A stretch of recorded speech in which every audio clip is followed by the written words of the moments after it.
Здравствуйте, дорогие зрители! В эфире очередной выпуск «Битого часа». Сегодня у нас очень интересный, может редкий даже гость на наших и телевизионных, и интернетовских ресурсах. Это Олег Мсасович Барциц. Он является руководителем торгового представительства Абхазии в Российской Федерации, а также член Высшего совета Абхазо-Абазинского конгресса. Я правильно? Да, все верно. Да. Добрый день, Олег. Я рад видеть вас в нашей студии. Добрый день. Да, у нас очень жаркий год начался, и лето прям этот накал поддержало и даже усилило. Но, наверное, начнем прям с самых таких горячих событий. Это то, что произошло вот буквально на той неделе. Это вот этот кризис с принятием, возможным принятием закона об апартаментах. Олег, вы, наверное, единственный из достаточно крупных руководителей, которые четко и ясно выразили свое отношение к этому закону. Это почему так произошло и как вы вообще, ваша позиция? Вы ее озвучивали, но я хотел бы, может быть, чтобы более подробно нам рассказали. Почему вы против? Вот сейчас такой везде в соцсетях стикер такой: нет апартаментов. Почему Олег Барциц против апартаментов? Ну, я имею на этот счет собственное мнение. И, кстати, я убежден, что наличие собственного мнения не зависит от того, находишься ли ты в кабинете, занимаешь ли ты какое-либо служебное кресло, или ты занимаешься каким-то свободным видом деятельности или творчества. Это вопрос убеждений. Я хочу, немного предваряя ответ на ваш вопрос, сказать о том, что уж меня-то точно не стоит агитировать за инвестиции в нашу республику. Я на протяжении уже достаточно долгого периода времени занимаюсь попытками решения подобных вопросов. Другое дело, как это получается, что-то больше, наверное, не получилось по разным причинам объективного и субъективного характера. Однако мое глубокое убеждение состоит в том, что ни одно государство не в состоянии развиваться без инвестиций. Абсолютно самодостаточных государств нет, как известно. И небольшая Абхазия с ее достаточно уязвимой экономикой, при отсутствии собственного эмиссионного центра, собственного, так скажем, печатного станка, она, конечно, может развиваться в основном за счет притока инвестиций. Ну, послевоенная разруха. Разумеется, это блокада оказало многолетняя, там много факторов. Разумеется, это оказало очень негативное воздействие на темпы развития нашей экономики. Будем говорить правду.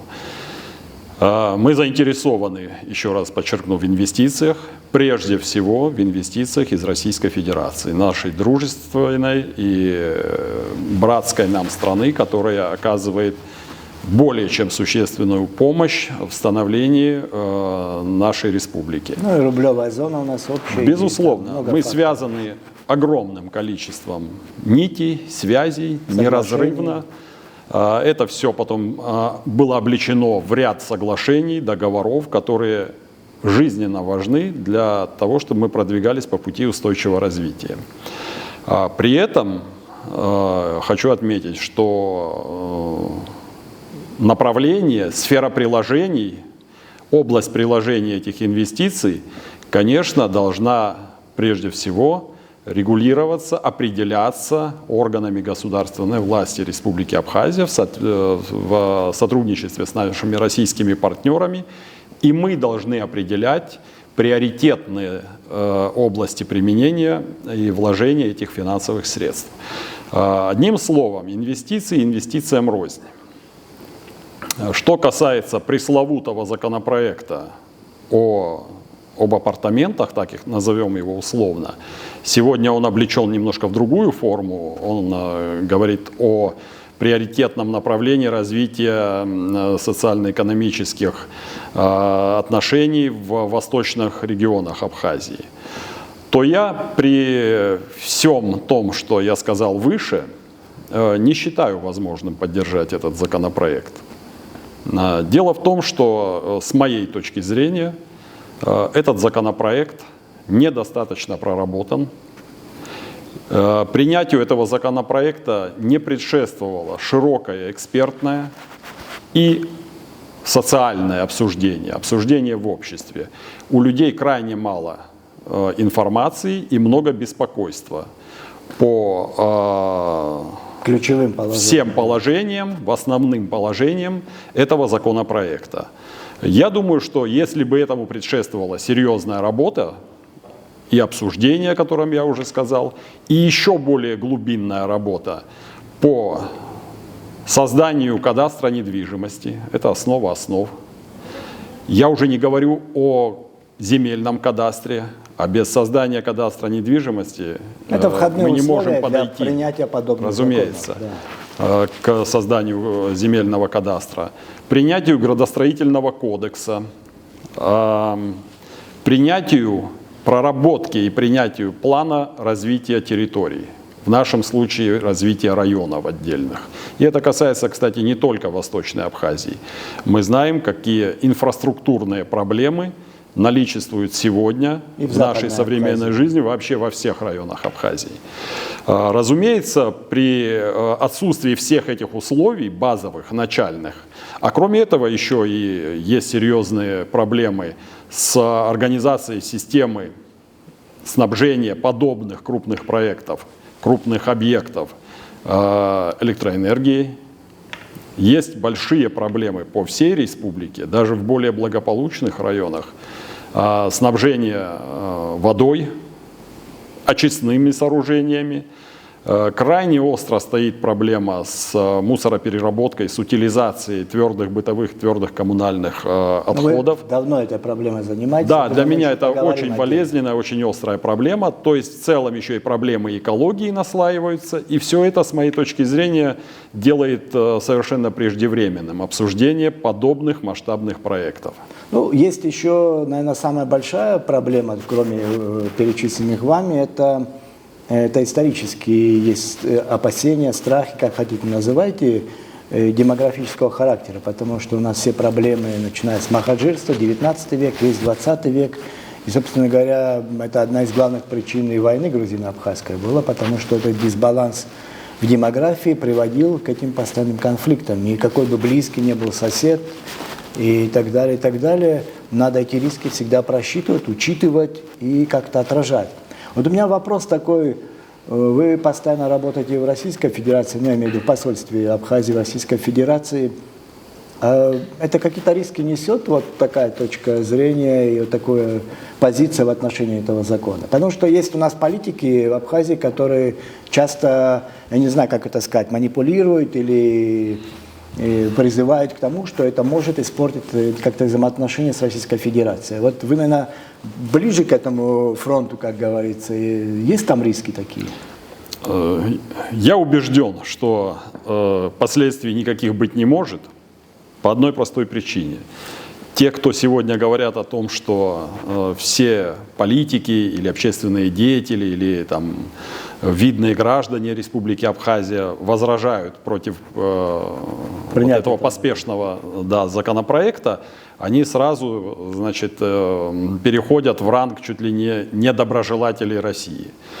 Я думаю, что это риторика неопытных политиков. Ну, как минимум.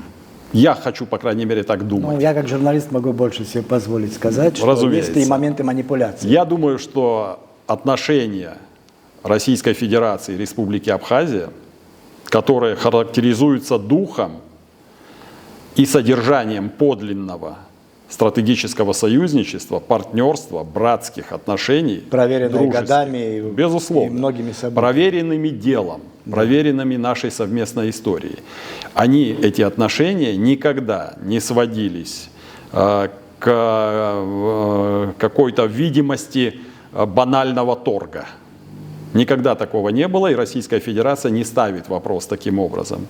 Я, кстати, думаю, что это не повестка государственной власти Российской Федерации.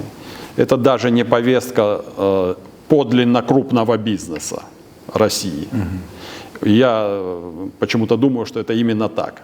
Россию, разумеется, интересует как геостратегический партнер Абхазия, как надежный, прогнозируемый партнер, и мы таковыми являемся. Подтверждений этому масса. Одно из ярчайших подтверждений вот в нашей новейшей истории – это то, что сегодня Абхазия занимает абсолютно недвусмысленную позицию по поддержке Российской Федерации в ее справедливой борьбе, если хотите, экзистенциальной борьбе с абсолютно неприемлемыми для нас подходами, ценностями за создание нового справедливого миропорядка. Россия ведет такую борьбу. И небольшая Абхазия оказывает ей на самом деле искреннюю, посильную помощь. Поэтому сводить наши взаимоотношения, подлинные, братские и дружеские, к банальным торгам абсолютно, я считаю, несправедливо. Россия никогда не ставила вопрос таким образом. Ну и неуместные. Во-первых, присутствие, допустим, на военных базах, которые расквартированы, расположены в Абхазии, там несколько тысяч военнослужащих. Это никогда никаких проблем не вызывало в Абхазии. И, слава богу, и до сих пор, сколько лет они находятся, не вызывает. Потому что, то есть, это разные вещи, это абсолютно разные вещи, это на государственном подходе было решено, и поэтому оно не вызывает никаких ни опасений, ни недовольств, ничего подобного. Вот у меня такой вопрос еще, вы вообще экономика, это, собственно говоря, область приложения ваших и профессий, и жизни, наверное, и карьеры. Я бы сказал, международные отношения. Да, ну и международные отношения. И связанные с этим, да, направлением. Да, но мне больше даже сейчас это именно аспект интересует экономический. Вы вот этой проблемой, как это правильно будет сказать, утилизации мусора, давно уже занимаетесь. Это огромная проблема для Абхазии. Разумеется. У нас эти свалки, даже вот сейчас, недавно был пожар на Гальском полигоне, в Сухуми тут была огромная проблема. В Пицунде, в Гаграх я тоже слышал, там вот эти свалки на Бзыбе, которые существуют, постоянно горят, вспыхивают и так далее. Это вообще проблема решаемая? Во-первых, это проблема глобального характера.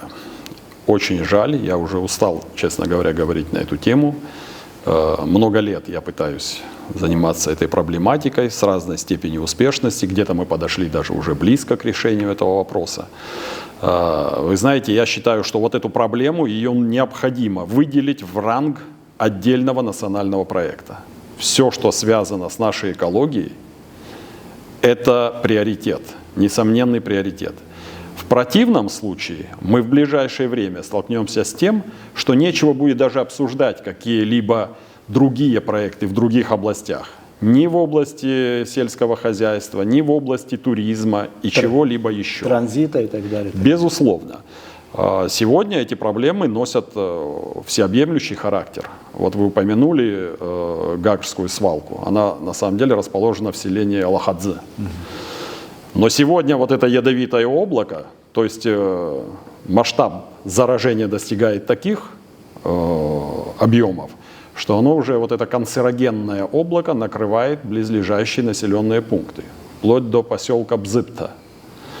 И также и в другую сторону это распространяется. Скажите, пожалуйста, каким образом мы собираемся развивать туризм, когда не решена одна из базовых задач, когда люди живут в окрестных населенных пунктах с задраенными круглогодично окнами, когда молодеют заболевания, это просто не ведется еще статистика должным образом.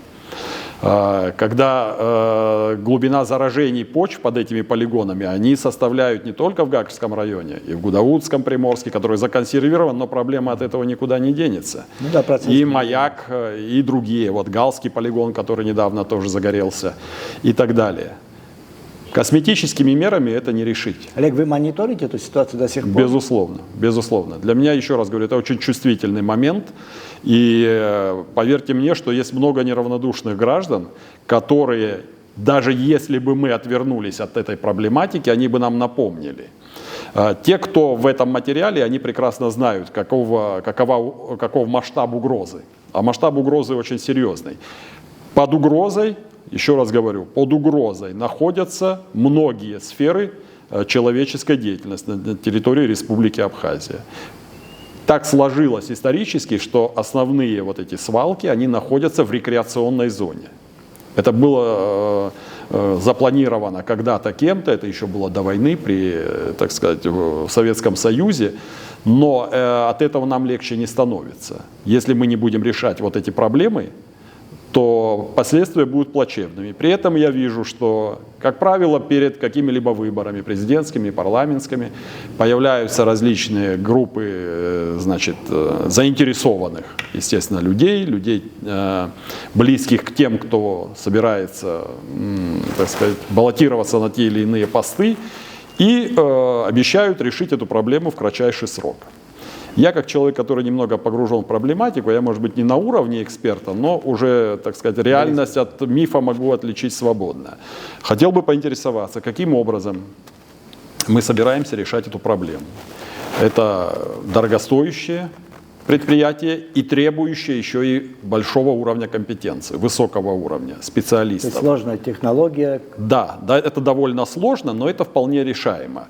С одной стороны это сложно, с другой стороны это не бином Ньютона, и мы можем при наличии доброй воли и правильно выбранном векторе, вместе с экспертами, вместе с теми, кто готов нам помочь, это и в Российской Федерации есть такие люди, мы их привозили сюда, обследовали с ними эту отрасль, это решаемо вполне. Олег, а в чем проблема? Это проблема политической воли или вообще в чем это? Почему у нас очень много проблем? Нет, это, конечно, риторический отчасти вопрос. Я понимаю, что такие проекты, которые растянуты на годы, результат от которых тоже не сразу увидишь, при этом очень затратные, очень трудоемкие, технологичные, в них не очень хотят политики нырять, потому что, как говорит мой один приятель, сейчас весь бизнес заточен на то, чтобы заработать миллион до обеда, как, ну так условно говоря. Но это отсутствие государственного такого подхода к экономике. Я вот сейчас вспоминаю, по-моему, у вас тоже был доклад, была концепция, разработанная Бесланом Агарбатом, 25 шагов, если не ошибаюсь. Там, по-моему, там вообще был пункт про апартаменты, кстати говоря, я не помню. Да, я прекрасно помню, этот масштабный форум, он был организован, да, при участии в том числе и московской абхазской диаспоры, и российской экспертной компании. Презентовалась, кстати, вот эта программа «25 шагов», я не принимал участие в ее создании, но форум назывался «Стратегия 2025», имелся в виду 25 год, да. Что мы попробуем разработать какие-то шаги, которые могли бы оптимизировать нашу экономическую, финансовую и уже результаты ситуацию. Да, и вот он уже 25-й год, совсем уже скоро. Я выступал, кстати, там со своим докладом, меня попросили принять участие. И на фоне вот больших стратегий, которые там презентовались, я высказал свое мнение, что хорошо бы это все параллельно осуществлять с так называемой стратегией малых дел. Ну, если можно малыми делами назвать, я обозначил 4 национальных проекта. Вот, апартаментов там не было. Вот. Это было сельское хозяйство, туризм, цифровое развитие и самый главный пункт – экология. А с ней связано и здоровье нации, да, и здоровье нашей молодежи, и развитие новых видов бизнеса, но только при условии соблюдения вот этого базового принципа. Ну, это сообщающиеся сосуды, как я понимаю. То есть эти все 4 области, одну извлеки, другие не будут работать полноценно. Безусловно. Олег, давайте еще раз вернемся вот к этому пресловутому закону. Что там не так еще с точки зрения экономиста, экономики вообще? Кроме там политической составляющей, общественного фона, там способа принятия его или продвижения, тоже, который очень большой критике подвергается. А с точки зрения экономики, что там не так? Вы знаете, я, говоря об этом законопроекте, мне точно не близка политизация этого вопроса. Да? Я понимаю опасения наших людей, иногда обоснованные совершенно опасения, иногда эти опасения, так скажем, немножко гипертрофированы, но я прежде всего не вижу целесообразности в принятии этого законопроекта и с точки зрения инфраструктурных наших трудностей, Есть там еще, конечно, ряд А соображений у возможности меня. коммуникационные имеется в виду. Безусловно, ну, нет очистных сооружений. Вот сегодня в Гагском районе колоссальная проблема с очистными сооружениями. Вообще ни в одном городе нет, ни в одном районе. Очень тяжелая картина. С той или иной там, степенью эффективности что-то работает, но общая картина, конечно, тяжелая. И, кстати, любой природный катаклизм, как показывает вот последние события последнего года-полутора, они способны вызвать вообще коллапс инфраструктурный, подтопление, а все это последствия отсутствия модернизации этой сферы и хаотичная застройка, когда люди каким-то образом добывают себе разрешительную документацию, органы государственного управления не могут, государственного администрирования не могут эффективно и строго наладить контроль за этим, и поэтому даже небольшой природный катаклизм какой-то способен вызвать, вот, как я уже сказал, серьезные последствия. И канализация дает сбой, и мы видим все это. Водоснабжение, водоотведение, электричество и так далее. Кстати, это не только наше ноу-хау. Вот там, где идет масштабная застройка и где дает сбой контроль со стороны государственной машины, там, конечно, случаются такие вот неприятные эффекты. Вот сегодня мы видим картину на юге России. Ейск, Геленджик, Анапа. Есть перебои с электричеством. Ну, Ростовская АЭС там. Да, там был единовременный сбой, однако проблема лежит несколько глубже. Это тоже масштабное строительство, которое где-то недолжным образом на каком-то этапе проконтролировалось. Вот сегодня российская государственная машина со всей, так сказать, пристальностью начинает обращать на это внимание, вот на эти несколько там регионов, которых... Хотя избыток, казалось бы, всегда в России был, но все исчерпаемо. Да, это все вопросы государственного администрирования, планирования, совершенно верно. В связи с этим и, так сказать, и сильные опасения, но мы просто инфраструктурно не готовы к некоторым вещам, а помимо этого...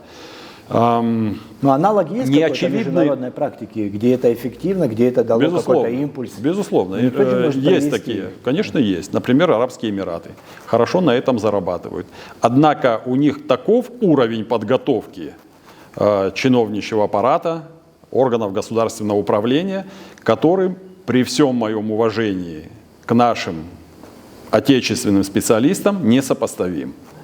Там создана система. Я говорю о неготовности инфраструктуры на сегодняшний день администрировать подобные масштабные проекты.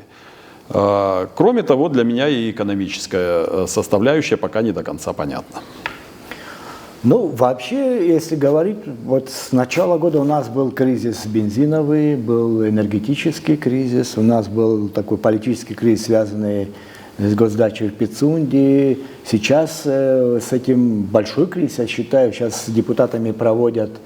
Это, наверное, отсутствие императивного мандата, конечно, вызывает вот такой способ, может быть, общения людей, избирателей со своим депутатом, когда они собираются и просят буквально четко и ясно выразить свою позицию в отношении этого закона.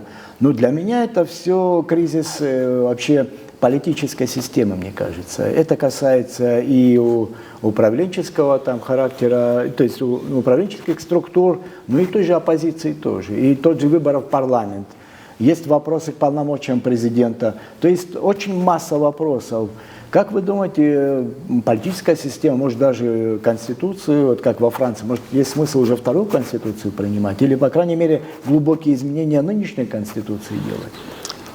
Знаете, я очень осторожно отношусь к таким вещам, когда начинают говорить о таких тектонических сдвигах, тектонической модернизации, я к этому отношусь очень так внимательно. Я тоже раньше так относился, но этот вал кризиса меня приводит к тому, что этот механизм уже не работает. Понимаю. Вы сейчас упомянули парламент Республики Абхазия, Народное собрание. И я хочу сказать, при всем при том, что у нас сейчас стало модным ругать депутатов, парламент уже не первый раз, вот вы перечислили несколько критических таких, кризисных событий, моментов, которые в нашей вот недавней совсем истории происходили, имели место быть. Я выскажу свое приватное мнение. я вижу парламент как достаточно эффективный в наших условиях антикризисный институт. Он проявил себя именно так. Если бы не эта роль парламента, остается только гадать, какие формы приняли бы проявление того или иного кризиса. И сегодня я убежден, что депутаты нашего парламента, по крайней мере подавляющее большинство, это компетентные и ответственные люди. И мне кажется, обдумав, они примут решение, которое будет соответствовать прежде всего интересам народа Абхазии, многонационального народа Абхазии, абхазского общества. Это касается и данного законопроекта, и иных инициатив, которые иногда вызывают обоснованное опасение у абхазского общества. Я уверен, что так и произойдет. Сейчас очень много показывают и архивных кадров с высказыванием политиков разного ранга, что они говорили раньше, что говорят сейчас. И вот из последнего кризиса очень много встреч, очень много вот этих рилсов выкладывают. Вот на одной из встреч депутат, если не ошибаюсь, спросил у президента, а есть ли конкретные уже инвесторы под эти апартаменты, которые готовы там строить в Восточной Абхазии. На что президент, по-моему, сказал, что их пока нет. А почему такая спешка тогда вообще? Зачем какие-то вещи принимать вот так вот спонтанно, очень быстро, продавливать, лоббировать откровенно? Я не понимаю, зачем, если там все чисто, честно и интересно для народа, для страны, зачем это так делать? Тут какое-то несоответствие формы и содержания происходит. Или мне, может, я ошибаюсь? Ну, я думаю, что, с одной стороны, конечно, это выглядит так, что если нет инвесторов, готовых сегодня прийти в этот регион и строить, тогда и нечего гнать коней. Да? Зачем ставить телегу логично, впереди лошади и заставлять лошадь потом ее толкать? Давайте подготовим инфраструктуру, давайте подготовим аппарат управленцев. Кстати, это отдельная и очень непростая тема. Она не на поверхности. Если вопросы инфраструктуры и экономики, они еще достаточно очевидны, они на поверхности, и даже широкие массы нашей общественности видят эти трудности, то существуют еще некоторые такие затушированные, завуалированные сложности. Ведь мы не имеем... Ну, я об этом вскользь сказал, не имеем ни кадастра недвижимости, мы не имеем еще и управленческого аппарата, способного работать по проектированию, по созданию правовой и цифровой основы, хотя бы проектирования таких крупных проектов. Кто этим будет заниматься? Возникает вопрос. Но это вопрос на будущее.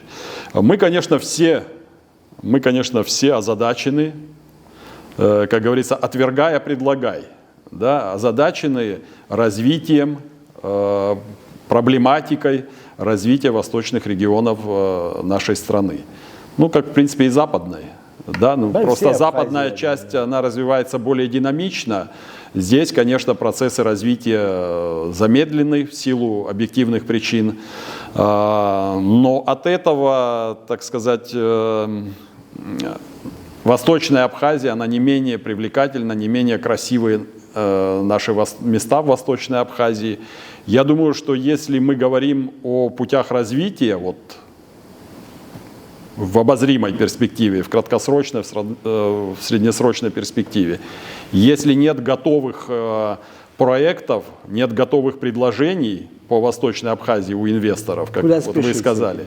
Но давайте рассмотрим альтернативные направления развития. Они же лежат тоже, так сказать, не там, глубоко в недрах за 7 печатями. Они достаточно очевидны. Исторически так сложилось, что Западная Абхазия, она была более здравница, а Восточная, она была, выражаясь словами известного фильма, и житница, и кузница. Там были и промышленные предприятия, и развитое довольно сельское хозяйство. Значит, мне кажется, что в сегодняшних условиях, если говорить о крупных производствах, наверное, мы будем также поспешно выглядеть. Но говоря о сельском хозяйстве, мне кажется, это просто необходимо сделать. Это несомненный приоритет. Уже не раз говорил о том, что эффект от туризма мог бы быть кратно выше, если бы мы имели собственную развитую аграрную сферу, развитое сельское хозяйство. Я уже не говорю об эффекте для социальной жизни, для поднятия уровня наших сел. Крайне важно. И тогда, естественно, мы получили бы совершенно иной эффект. Сегодня, конечно, разумеется, много моментов. сегодня мы все покупаем и ничего не продаем. То есть все вот это наше усилие, которое направлено на то, чтобы заработать на койко-месте, на туристе, вся эта выручка, она уходит из республики. Часть, большая ее часть, она критично большая, она уходит за пределы республики для того, чтобы приобрести продукты питания, товары первой необходимости и так далее. Слава Богу, что есть такой партнер, как Российская Федерация, откуда мы и, так сказать, черпаем свои, удовлетворяем свои потребности в товарах. Однако это не значит, что нам не нужно развивать собственную сырьевую и производственную базу. Ведь у нас очень тяжелое соотношение сальдо внешнеторгового баланса приблизительно 80/20. Цифры говорят сами за себя. Эту ситуацию надо исправлять. Кроме того, помимо сельского хозяйства, в Восточной Абхазии с ее красивыми местами также могло бы развиваться туристическое направление. Это наши бизнесмены могли бы там осваивать. Развивается, но хаотично тоже. Развивается медленно. Для этого надо понятны эти все объективные трудности. Да, в сотрудничестве со своими российскими партнерами наши люди также могли бы создать какие-то небольшие объекты. Замечательно, когда растут какие-то флагманские там отели и так далее. Но это тоже, кстати, надо учитывать возможные издержки при их эксплуатации. Могло бы развиваться туристическое направление. Если мы хотим развить сегодня быстро, увеличить темпы развития Восточной Абхазии, давайте подумаем о том, чтобы создать наиболее благоприятные условия для тех ательеров, которые создают туристические объекты, небольшие отели, в плане налогообложения. Это могло бы быть отдельное какое-то направление в стимулировании туристического бизнеса. В смысле каникул налоговых, разумеется, и так далее. Да. Но у нас, видите, вот эта политика протекционизма, она достаточно странно происходит. Вот тоже я забыл его упомянуть, но была такая напряженная ситуация у экскурсоводов, когда был риск, что будут давать лицензии не только жителям Абхазии на проведение экскурсий, что вообще нонсенс для меня кажется. И это постоянно вот эта борьба, когда ты не должен с надеждой на свою власть и на свое там правительство смотреть, а всегда от него каких-то чудес таких неприятных ожидаешь и должен быть всегда напряжен. Это ненормальная ситуация вообще. Гражданин, неважно, бизнесмен, человек, который работает на свою семью, на свой город, на свою страну, безусловно, должен чувствовать поддержку со стороны своей власти, своего государства. В частности, вот вы затронули сейчас проблему гидов-экскурсоводов. Я, конечно, тоже с тревогой наблюдаю за этим, поскольку у нас около 1000, насколько я знаю, этих наших сограждан, которые занимаются профессионально этой деятельностью.